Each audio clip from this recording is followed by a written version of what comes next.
ఇలా బంధింపబడడం లేదా ఒకరి అధికారం కింద ఉండడం లేదా స్వతంత్రంగా ఉండడం. మనం మొదట బంధింపబడ్డాం, కానీ క్రీస్తు శిలువ చేత విడిపింపబడ్డాం.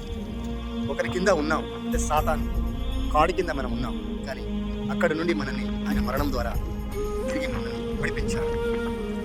స్వతంత్రం అంటే దేవుడు ఈ స్వతంత్రంగా ఎక్కడ బంధింపబడకుండా, ఎవరి కింద ఉండకుండా నీ అంతటా నీవే నిర్ణయం తీసుకొని నీ అంతటా నీవే స్వేచ్ఛగా ఉండాలి, సంతోషంగా ఉండాలని దేవుడు కోరుకున్నాడు. అందుకు ఈ గణతంత్ర దినోత్సవంలో కదా మన స్వతంత్రం ఎలా అయితే వచ్చిందంటే, అలాగే దేవుడు కూడా మన పట్ల కదా మొదట ఆదాము హవ్వ నుండి స్వేచ్ఛనిచ్చాడు, కానీ అలాగే ఆ స్వేచ్ఛని దాకా దేవుడు మననిచ్చాడు. అందును బట్టి మనం బానిసం కాకుండా, ఒకరి కింద ఉండకుండా స్వేచ్ఛగా బ్రతికే అవకాశం ప్రభు కృప మనకు అనుగ్రహించాడు. కనుక ప్రభు యొక్క ఆత్మ ఎక్కడైతే ఉంటుందో అక్కడ స్వతంత్రం ఉంటుందని కదా. అలాగే గలతీ 5లో కూడా ఇదిగో మీరు స్వతంత్రులుగా ఉండాలి, మరలా దోషం కాడి కింద ఉండకండి అని లేఖనం సెలవిస్తుంది. కనుక ఈ రోజు నీవు స్వతహాగా నువ్వు తప్పు చేయవచ్చు లేదా చేయకుండా ఉండడానికి నీవు నిర్ణయం తీసుకోవాలి. తప్పు చేయడానికి లేదా చెడు చేయడానికి నీకు ఎవరు అడ్డుపడరు, కానీ నీ అంతటా నీవే జాగ్రత్త పడాలని ప్రభు పేరట మీకు మనం చేస్తున్నాను. కనుక సంతోషంగా సమాధానంగా ఉంటే చాలండి. Praise the lord.